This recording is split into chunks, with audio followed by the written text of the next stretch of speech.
بسم اللہ الرحمن الرحیم۔ السلام علیکم دوستو، دنیا بھر کی خبروں میں آج آپ سنیں گے، لیکن اس سے پہلے اگر ہو سکے تو لائک اور سبسکرائب کا بٹن ضرور دبا لیں۔ شکریہ۔ اقوام متحدہ کی سلامتی کونسل میں ایک بار پھر غزہ کو امداد دینے سے متعلق قرارداد پر ووٹنگ نہ ہو سکی۔ امریکی اعتراضات کے باعث سلامتی کونسل میں غزہ جنگ بندی کی قرارداد پر ووٹنگ مسلسل چوتھے روز مؤخر کر دی گئی۔ اب قرارداد ووٹنگ پر دوبارہ ہوگی۔ کئی دنوں کی تاخیر کے بعد تازہ ترین مسودے میں غزہ میں فوری طور پر محفوظ اور بلا روک ٹوک انسانی ہمدردی کی رسائی کی اجازت دینے اور کشیدگی کے پائیدار خاتمے کے لیے سازگار حالات پیدا کرنے کے لیے فوری اقدامات کا مطالبہ کیا گیا ہے۔ امریکہ کو قرارداد کے مسودے میں شامل سیز فائر کا لفظ اور دشمنی کے خاتمے جیسے الفاظ پر اعتراض ہے، تاہم اس حوالے سے ارکان کے مذاکرات جاری ہیں۔ امریکہ کا کہنا ہے کہ اگر نئے مسودے کے ساتھ یہ قرارداد پیش کی جاتی ہے تو ہم اس کی حمایت کر سکتے ہیں۔ امریکہ نے اس بات کی تردید کی ہے کہ قرارداد کے اصل مسودے پر پانی پھیر دیا گیا ہے۔ ان کا کہنا ہے کہ یہ نیا مسودہ بہت مضبوط ہے اور اسے عرب گروپ کی طرف سے مکمل حمایت حاصل ہے۔ ویٹو کی طاقت رکھنے والے روس کو یہ فیصلہ کرنا ہوگا کہ کیا وہ کسی ایسے مسودے کی حمایت کر سکتا ہے جو بالآخر ان کی درینہ دلیل یعنی فائر بندی کے مطالبے کے خلاف ہو۔ امریکہ میں صدارتی دوڑ کے آغاز کے بعد سے امیدوار قدرتی طور پر اپنی مہمات اور انتخابی میٹنگوں کے دوران دنیا بھر میں ہونے والے تمام پر کھل کر بات کرنے لگے ہیں۔ تاہم امیدوار نکی ہیلی اس معاملے میں زیادہ خوش نصیب واقع نہیں ہوئیں۔ گزشتہ چند گھنٹوں کے دوران وہ سوشل میڈیا پر بہت سے امریکیوں کی طرف سے طنز کی لہر کا نشانہ بنی ہیں۔ روسی صدر پیوٹن کی سالگرہ اور 7 اکتوبر کو حماس کی طرف سے اسرائیلی بستیوں اور فوجی اڈوں پر کیے گئے حملوں کے بارے میں ان کے الفاظ نے جنوبی کیرولینیا کی سابق گورنر کے خلاف طنز کی لہر کو جنم دیا ہے۔ نکی ہیلی نے ایک انٹرویو میں کہا تھا کہ پیوٹن 7 اکتوبر کو اپنی سالگرہ پر سب سے خوش نصیب شخص تھے اور سب سے زیادہ خوش تھے کیونکہ وجہ یہ ہے کہ فلسطینیوں اور اسرائیل کے درمیان مشرق وسطی میں پھوٹنے والے تنازع نے امریکہ اور مغرب کی توجہ یوکرین کی جنگ سے ہٹا دی ہے۔ تاہم 7 اکتوبر کے حملے کی تاریخ اور پیوٹن کی سالگرہ کے درمیان اس تعلق نے اس پر تنقید کے دروازے کھول دیے ہیں۔ اسرائیلی فوج نے اعلان کیا ہے کہ گزشتہ 24 گھنٹوں کے دوران غزہ کی لڑائی میں اس کے 40 فوجی زخمی ہوئے ہیں، جن میں سے 8 کی حالت تشویشناک ہے۔ فوج کا کہنا ہے کہ جنگ کے آغاز سے لے کر اب تک زخمی ہونے والے فوجیوں کی کل تعداد 1929 ہو گئی ہے، جبکہ 27 اکتوبر سے زمینی آپریشن کے آغاز سے اب تک ہلاک ہونے والے اسرائیلی فوجیوں کی اعلان کردہ تعداد 137 ہو چکی ہے۔ کینیڈا کے وزیر اعظم جسٹن ٹروڈو نے کہا ہے کہ اسرائیل کے قریبی دوستوں کو اس بات پر تشویش ہے کہ غزہ کی پٹی میں اس کی فوجی مہم اسرائیل کی طویل مدتی سلامتی کو خطرے میں ڈال دے گی۔ اسرائیل کے قریبی دوستوں کی تشویش بڑھ رہی ہے کیونکہ وہ سمجھتے ہیں کہ اسرائیل کے قلیل مدتی اقدامات سے یہودی ریاست کی طویل مدتی سلامتی اور اس کے مستقبل کی حمایت کو بھی خطرہ لاحق ہو جائے گا۔ وزیر اعظم ٹروڈو نے کہا کہ اسرائیل کو اپنے دفاع کا حق حاصل ہے، لیکن اسے ایسا ان طریقوں سے کرنا چاہیے جو شہریوں پر پڑنے والے اثرات کے بارے میں محتاط ہو۔ جبکہ کینیڈا کی پولیس کا کہنا ہے کہ غزہ جنگ شروع ہونے کے بعد سے کینیڈا کے سب سے بڑے شہر یہود مخالف اور اسلام مخالف نفرت انگیز جرائم کی تعداد میں نمایاں اضافہ ہوا ہے۔ دوستو، یاد رہے کہ وزیر اعظم ٹروڈو بارہا کہہ چکے ہیں کہ 7 اکتوبر کو حماس کے جنگجوؤں کی اسرائیل میں دراندازی کے بعد اسرائیل کو اپنے دفاع کا حق حاصل ہے، لیکن جیسے ہی اسرائیل کے فضائی حملوں اور زمینی حملوں کے پرتشدد رد عمل کے نتیجے میں شہریوں کی اموات کی تعداد میں اضافہ ہوا تو ٹروڈو نے آہستہ آہستہ اپنا لہجہ بدلنا شروع کر دیا۔ گزشتہ ہفتے بھی کینیڈا، آسٹریلیا اور نیوزی لینڈ نے غزہ میں پائیدار جنگ بندی کے لیے فوری بین الاقوامی کوششوں کی حمایت کی تھی۔ اسرائیلی فوج نے اعلان کیا ہے کہ اس نے غزہ کی پٹی کے علاقے شجاعیہ کالونی کا کنٹرول سنبھال لیا ہے۔ اس علاقے میں ہونے والی لڑائی کو جاری جنگ میں اب تک کی سب سے خوفناک لڑائی قرار دیا جا رہا ہے۔ فوج کا کہنا ہے کہ فورسز کی حماس کے باقی ماندہ ڈھانچے کو تباہ کرنے اور ابھی تک چھپے ہوئے کسی بھی کارکن کو مارنے کے لیے پڑوس میں محدود کارروائیاں جاری رکھیں گے۔ اسرائیلی فوج نے یہ بھی کہا کہ شجاعیہ میں ہونے والی لڑائی میں حماس کے بہت سے کارکنوں کو مار دیا گیا ہے۔ شجاعیہ میں حماس کی جانب سے نصب کی گئی بارودی سرنگ کی زد میں آ کر 9 اسرائیلی فوجی بھی ہلاک ہو گئے تھے۔ دوسری جانب تحریک حماس کے عسکری ونگ القسام بریگیڈز نے اعلان کیا ہے کہ غزہ کی پٹی میں لڑائی میں 19 اسرائیلی فوجی مارے گئے ہیں۔ بریگیڈز نے کہا کہ اس کے جنگجوؤں نے ایک گھر پر حملہ کیا جس میں متعدد اسرائیلی فوجی چھپے ہوئے تھے، ان میں سے 6 ہلاک اور دیگر کئی زخمی کر دیے گئے۔ اسرائیلی فوج نے کہا ہے کہ اس نے حماس کے کم از کم 7,000 کارکنوں کو مار دیا ہے، جبکہ حماس نے اس تعداد کو سختی سے مسترد کر دیا ہے۔ جبکہ نیتن یاہو کا کہنا ہے کہ حماس ہتھیار ڈال دے یا موت قبول کر لے۔ اسرائیلی وزیر اعظم نیتن یاہو غزہ کو فلسطینی اتھارٹی کے کنٹرول میں دینے کے شدید مخالف ہیں۔ غزہ پر قبضے کی انہوں نے تجویز پیش کی ہے، جو امریکی حکومت کے لیے مایوس کن ہے۔ حالانکہ دوستو، اس سے پہلے امریکی اور اسرائیلی اعلیٰ حکام اعلان اس بات کا دعویٰ کر چکے ہیں کہ صہیونی رجیم غزہ پر قبضے کا کوئی ارادہ نہیں رکھتی۔ یاد رہے دوستو کہ بہت سے دیگر ممالک نے بھی غزہ پر صہیونی قبضے کی مخالفت کی ہے۔ اس سلسلے میں فلسطین کی اسلامی تحریک حماس نے مقبوضہ سرزمین پر 7 دہائیوں سے جاری صہیونی جارحیت، 17 سالہ محاصرے کے خاتمے، صہیونی زندانوں میں قید فلسطینیوں پر جبر تشدد کے جواب میں آپریشن طوفان الاقصی کا آغاز کیا تھا۔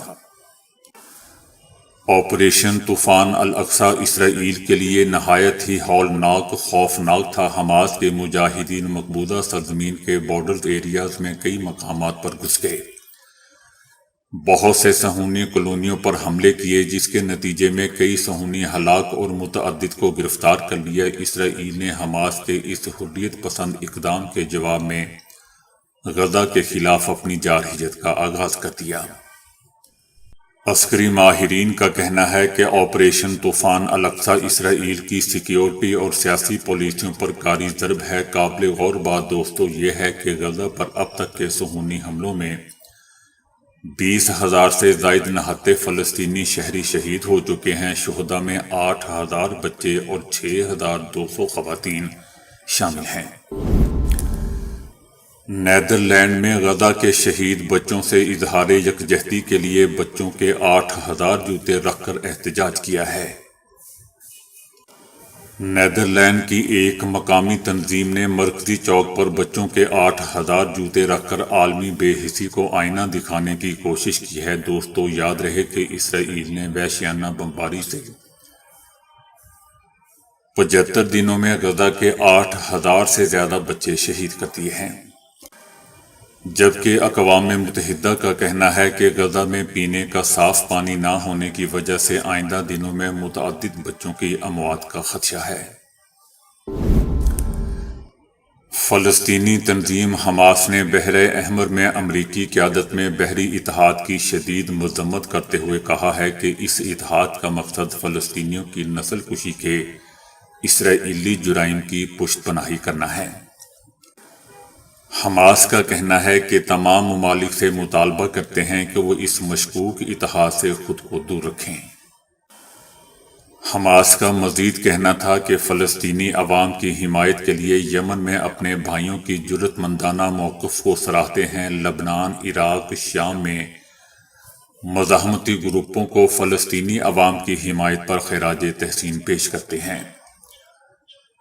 حماس کا مزید کہنا تھا کہ اسرائیل کے جھنڈے والے جہازوں کو روکنے کے ملیشیا کے موقف کو سراہتے ہیں۔ یہ ایک جرأت مندانہ موقف ہے اور تمام ممالک غزہ میں فلسطینی عوام پر ظلم کے خلاف ایسا ہی موقف اپنائیں۔ اسرائیل کی غزہ میں جاری جنگ کے دوران فرانسیسی صدر میکرون دوسری بار مشرق وسطی میں ہیں۔ انہوں نے اس سے پہلے ماہ اکتوبر میں بھی اسرائیل وغیرہ کا دورہ کیا تھا۔ وہ جمعرات کے روز اسرائیل میں ملاقاتیں مکمل کرنے کے بعد اردن پہنچ گئے۔ انہوں نے اردن کے شاہ عبداللہ سے شاہی محل میں خطے کی صورتحال پر تبادلہ خیال کیا ہے۔ فرانس بھی اسرائیل کا اہم اتحادی ملک ہے۔ میکرون نے اپنے پچھلے دورے میں اسرائیل کے ساتھ کندھے سے کندھا ملا کے کھڑے ہونے کا اعلان کیا تھا۔ تاہم اب 8,000 فلسطینی بچوں اور 6,200 عورتوں سمیت 20,000 سے زائد ہو چکی شہادتوں کے بعد حمایت جاری رکھنے کے باوجود لہجہ قدرے بدل دیا گیا ہے۔ تاہم اہم عالمی طاقت اور اس کے بڑے مغربی اتحادیوں سے اسرائیل کو ہر طرح کی فوجی اور سفارتی امداد میسر رہنے کے باوجود ابھی تک حماس کا خاتمہ کرنے میں اسرائیل اور اس کی فوج کامیاب نہیں ہو سکی ہے۔ حتیٰ کہ اسرائیلی یرغمالیوں میں سے ایک کو بھی اسرائیلی فوج اپنی طاقت کے ذریعے نہیں چھڑا سکی ہے۔ بھارت کے زیر انتظام کشمیر مقبوضہ وادی کے ضلع پونچھ میں بھارتی فوج کے ٹرک پر نامعلوم مسلح افراد نے گھات لگا کر حملہ کیا ہے، جس کے نتیجے میں 3 اہلکار ہلاک ہو گئے ہیں اور 3 زخمی۔ بھارتی فوج کے ٹرک پر اس وقت حملہ کیا گیا جب یہ ٹرک اہلکاروں کو لے کر بیس کی جانب جا رہا تھا۔ اب تک ٹرک میں موجود بھارتی فوجیوں کی تعداد سے آگاہ نہیں کیا گیا، تاہم 3 ٹرک میں موجود بھارتی فوجیوں کو سنبھلنے کا موقع ہی نہیں مل سکا۔ حملہ آور کارروائی کے بعد بڑی آسانی سے وہاں سے چلے گئے۔ حملے کا شکار ہونے والے بھارتی فوجیوں کی مدد کے لیے مزید نفری طلب کر کے علاقے کا محاصرہ کر لیا گیا اور سرچ آپریشن کے نام نہاد پر اپنی ناکامیوں کا غصہ عام اور معصوم شہریوں پر اتارا جا رہا ہے۔ چیف جسٹس آف پاکستان نے سائفر کیس میں ریمارکس دیے ہیں کہ سابق وزیر خارجہ شاہ محمود قریشی خود تو سمجھدار تھے، سمجھتے تھے کہ کیا بولنا ہے کیا نہیں۔ وہ خود تو بچ گئے لیکن عمران خان کو پھنسا دیا۔ پی ٹی آئی کے وکیل سلمان صفدر نے کہا کہ سائفر کے خفیہ کوڈز کبھی سابق وزیر اعظم یعنی عمران خان کے پاس تھے ہی نہیں، جس پر جسٹس اطہر من اللہ نے کہا کہ وزارت خارجہ سائفر کا حکومت کو بتاتی ہے تاکہ خارجہ پالیسی میں مدد مل سکے۔ آفیشل سیکرٹ ایکٹ کا مقصد ہی یہی ہے کہ حساس معلومات باہر کسی کو نہ جا سکیں۔ سفارتی معلومات بھی حساس ہوتی ہیں لیکن ان کی نوعیت مختلف ہوتی ہے۔ پی ٹی آئی کے وکیل نے کہا کہ دیکھنا یہ ہے کہ حساس معلومات شیئر ہوئی بھی ہیں یا نہیں۔ عمران خان کے خلاف سزائے موت یا عمر قید کی دفعات عائد ہی نہیں ہوتی۔ قائم مقام چیف جسٹس آف پاکستان نے کہا کہ سائفر کسی سے شیئر نہیں کیا گیا لیکن اسے آن ایئر تو کیا ہی گیا ہے۔ جسٹس اطہر من اللہ نے کہا کہ اصل سائفر تو وزارت خارجہ میں ہے، وہ باہر گیا ہے تو یہ دفتر خارجہ کا جرم ہے۔ سائفر کو عوام میں زیر بحث نہیں لایا جا سکتا۔ چیف جسٹس آف پاکستان کا مزید کہنا تھا کہ وزیر خارجہ خود سمجھدار تھا، یعنی شاہ محمود خود سمجھدار تھا، سمجھتا تھا کہ کیا بولنا ہے کیا نہیں، لیکن شاہ محمود قریشی نے عمران خان کو پھنسا دیا کہ آپ جانیں وہ جانیں۔ شاہ محمود قریشی خود بچ گئے اور بانی پی ٹی آئی یعنی عمران خان کو کہا کہ سائفر پڑھ دو۔ چائنا نے فلپائن کو خبردار کیا ہے کہ وہ جنوبی بحر میں صورتحال کا غلط اندازہ نہ لگائے اور بیرونی عناصر کی باتوں میں آ کر کچھ ایسا نہ کرے جس کا خمیازہ صرف اسے بھگتنا پڑے۔ چائنا کا کہنا ہے کہ پڑوسی ہونے کی وجہ سے ہمیں پیدا ہونے والے کسی بھی تنازع پر آپس میں بات کر لینی چاہیے اور ہمیں سمجھنا چاہیے کہ اس وقت موجودہ سمندری صورتحال کو سنبھالنا سب سے ضروری کام ہے۔